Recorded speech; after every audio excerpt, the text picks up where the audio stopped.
Friends, कैसे हो? अच्छा।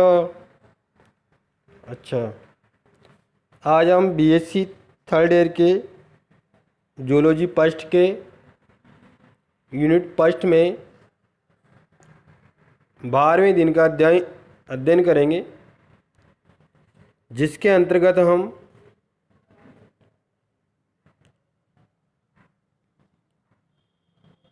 सॉरी 13वें दिन का अध्ययन करेंगे, जिसके अंतर्गत हम पीसीज में स्केलीज का अध्ययन करेंगे। सल्क जानते हो ना, ऊपर वह सल्क होते हैं छिलके टाइप, वह पीसीज के सल्क होते हैं। तो स्केलीज इन पीसीज मछलियाँ हैं, मत्स्य वर्ग पीसीज है। उसकी त्वचा में दो स्तर होते हैं, हम जानते हैं, एक बाहरी एपिडर्मिस और एक भीतरी डर्मल, हमें अच्छी तरह से पता है। तो इनमें जो सल्क जो उत्पन्न होते हैं वह सल्क डर्मल स्केलीज कहलाते हैं। मछलियों में चर्मीय स्तर सल्क को उत्पन्न करने में महत्वपूर्ण भूमिका अदा करता है, इसलिए इसे डर्मल स्केलीज बोलते हैं। जबकि अन्य वर्गीय सरीसृप, पक्षी या मैमल्स, इनमें सल्कों की उत्पत्ति किससे होती है? एपिडर्मिस से, अतः इन्हें एपिडर्मल स्केलीज बोलते हैं। लेकिन हम यहाँ केवल पीसीज स्केलीज का ही अध्ययन कर रहे हैं।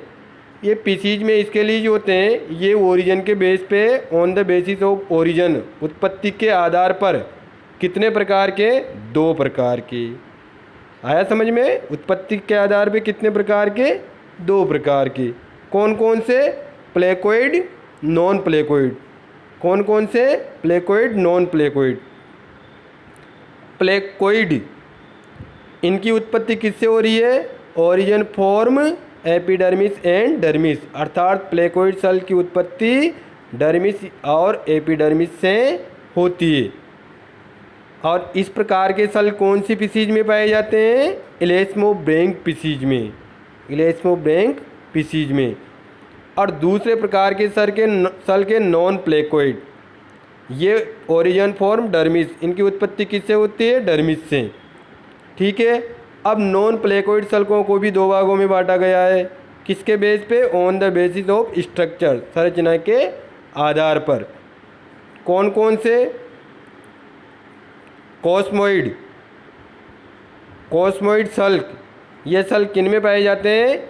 ऑस्ट्रेकोडर्म पीसीज, जो कि विलुप्त हो चुकी है, एक्सटिंक्ट है, विलुप्त हो चुकी है, उनमें कॉस्मोइड पाए जाते थे। इनको आगे अध्ययन करेंगे हम। दूसरा है गैनोइड प्रकार के सल्क। गैनोइड प्रकार के सल्क किस में पाए जाते हैं? पोलिप्टेरस लेपिडोस्टियस, इनमें गैनोइड प्रकार के सल्क पाए जाते हैं।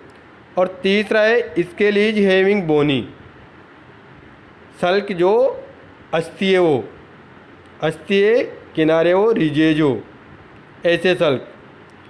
तीसरे प्रकार के जो सल्क है स्केलीज हैविंग बोनी रिजेज, इनके भी 2 प्रकार हैं, जिनको आगे अध्ययन करते हैं हम। Cycloid, ctenoid. Cycloid, ctenoid. Cycloid में का उदाहरण एमिया कार्पस है, टीनोइड का उदाहरण फ्लैंडर्स है। अब हम सबसे पहले अध्ययन करते हैं प्लेकोइड स्केलीज का। प्लेकोइड स्केलीज हमने ऊपर देखा, प्लेकोइड स्केलीज की उत्पत्ति किसके बेस पे थी? डर्मल तथा एपिडर्मिस के बेस पे। प्लेकोइड सेल इलेस्मोब्रेंक पीसीज में पाए जाते हैं। ये गोलाकार या चतुष्कोणीय आकार की एक आधार प्लेट होती है, जो चर्म में शार्प या अन्य संयोजी ऊतक की सहायता से मजबूती से जुड़ी हुई होती है।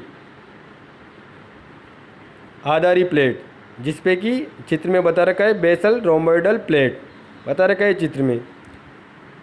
आधारी प्लेट से एक पीछे की ओर निकला शूल स्पाइन होता है।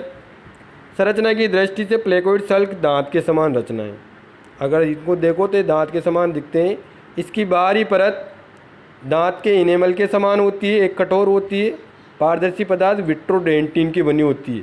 प्लेकोइड सल्क की बाहरी परत विट्रोडेंटिन पदार्थ की बनी होती है, और विट्रोडेंटिन के नीचे का स्तर डेंटिन का होता है, जो पल्प कैविटी को घेरे रहती है। पल्प कैविटी से सल्क में रुधिर वाहिनियाँ, तंत्रिका सूत्र तथा लसिका वाहिनियाँ प्रवेश करती है। डेंटिन में अनेक शाखित सूक्ष्म नलिकाएँ पाई जाती है, जिनमें ओडोंटोब्लास्ट के अनेक लंबे जीवद्रव्य प्रवर्ध पाए जाते हैं। ओडोंटोब्लास्ट सेल्स का कार्य डेंटिन का निर्माण करना होता है। ओडोंटोब्लास्ट सेल का कार्य क्या है? डेंटिन का निर्माण करना। अब हम देखते हैं कॉस्मोइड सल्क। कॉस्मोइड सल्क को ज़्यादा अध्ययन नहीं करेंगे क्योंकि आएगा भी नहीं। विलुप्त ओस्टेकोडर्म्स में पाया जाता है। इसके 3 स्तर हैं। सबसे बाहरी स्तर है विट्रोडेंटिन का, बीच का स्तर है कोस्मीन का और सबसे अंदर का स्तर है अस्थि पदार्थों का बना हुआ आइसोपिडीन का। इसलिए इस प्रकार इसके 3 स्तर है विट्रोडेंटिन, कोस्मीन, आइसोपिडीन। तीसरे प्रकार के सल्क है गेनोइड सल्क। गेनोइड सल्क पुरानी आदिम एक्टिनोप्टेरिजियाई स्पीशीज में पाए जाते हैं। ये सामान्यतः प्लेकोइड की तरह चतुष्कोणीय होते हैं, प्लेटों के समान होते हैं और टाइलों की तरह जुड़कर बाह्य कंकाल का निर्माण करता है। जैसे टाइलें जुड़ी होती है वैसे ये जुड़े होते हैं, बाह्य कंकाल का निर्माण करते हैं।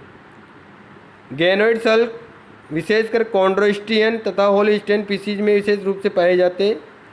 इनके भी 3 स्तर है। ये इनकी संरचना में स्तर ध्यान रखना। इनके भी 3 स्तर है। गेनोइन ये बाहरी स्तर है, बीच का कोस्मीन और सबसे अंदर का आइसोपिडीन। देखो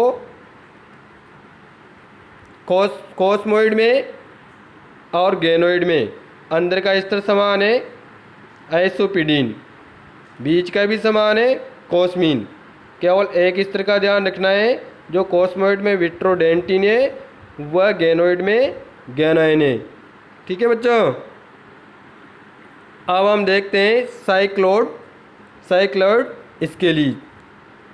हमने अभी देखा था क्लासिफिकेशन में साइक्लोइड से जो टेनोइड सल्क थे वह बोनी रिज स्केलीज, बोनी रिज सल्क भी कहते थे उनको, जो कि टीलियोस्टियन स्पीशीज की विशेषता है। टीलियोस्टियन स्पीशीज की विशेषता है।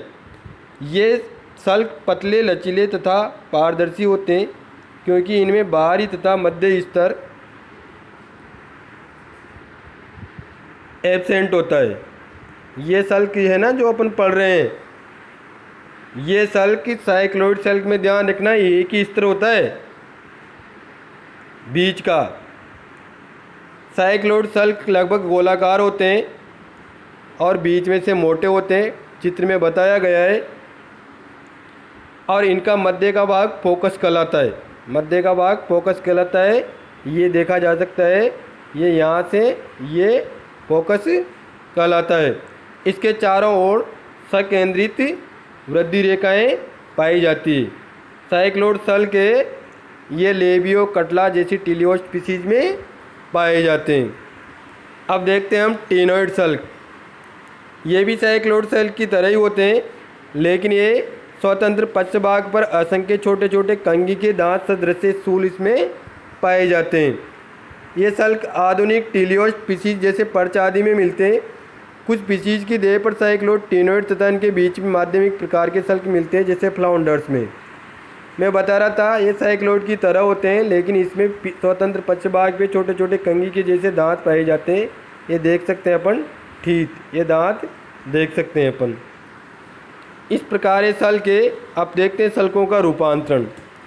स्पीशीज में सल्कों के अनेक रूपांतरण हैं, जैसे शार्क मछली के जबड़े में उपस्थित दांत सल्क के रूपांतरण है। पृष्ठिज के साथ ठीक सल्क के रूपांतरण है। स्टिंग रे का स्टिंग भी सल्क का रूपांतरण है। टेट्राडॉन तथा डायोडॉन में सल्क लंबे होकर कंटकों कांटों में बदल जाते हैं। समुद्री घोड़े सी हॉर्स तथा पाइप स्पीशीज में सल्क जुड़ करके अस्थिल प्लेटों पर एक कवच बना लेते हैं। नेक्स्ट है सल्कों का उपयोग। सल्क निम्न प्रकार से उपयोगी है। पहला है वर्गीकरण तथा पहचान में। जब हम स्पीशीज का वर्गीकरण करते हैं, आइडेंटिफिकेशन करते हैं, तो वहाँ ये उपयोगी साबित होते हैं। मछलियों के विभिन्न गणों में सल्कों का प्रकार, उनका विन्यास, संख्या, आकृति, संरचना भिन्न होती है, जो कि पहचानने में, क्लासिफिकेशन में हेल्प करते हैं। नेक्स्ट है आयु ज्ञात करने में। सल्क के आधार पर आयु कैसे ज्ञात करते हैं। मछलियों में वृद्धि स्थिर नहीं होती है। ग्रीष्म काल में जब भोजन प्रचुर मात्रा में होता है उस टाइम पे वृद्धि शीतकाल की अपेक्षा ज़्यादा होती है। जब ज़्यादा भोजन मिलेगा तो वृद्धि भी ज़्यादा होगी। मतलब इस प्रकार सल्कों पर उपस्थित खुली रेखाएं वाइड लाइंस, जो कि ये दिख रही है अपन को, ये चौड़ी चौड़ी लाइन है, और ग्रीष्म काल में तथा तंग रेखाएं शीतकाल में वृद्धि को दर्शाती है। ये तंग रेखाएं जो नज़दीक पास पास है, मतलब जब भोजन अच्छा मिलता है वृद्धि बढ़िया होती है, तब लाइनें चौड़ी चौड़ी होती है, वाइड लाइन, और जब भोजन कम मिलता है वृद्धि कम होती है, तब ये लाइनें क्लोज्ड होती है, तंग होती है, नज़दीक होती है।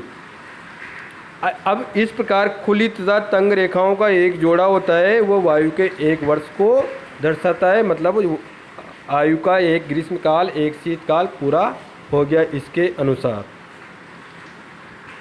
क्योंकि एक साल में ग्रीष्मकाल शीतकाल आता है, और ग्रीष्मकाल में चौड़ी लाइन वाइड लाइन्स होती है, शीतकाल में तंग रेखाएं क्लोज लाइन्स होती है, और दोनों का एक एक बार पाया जाना मतलब एक साल पूरा हो चुका है। अंड जनन की संख्या ज्ञात करने में कुछ प्रवासी मछलियों में अंड जनन मार्ग पाए जाते हैं।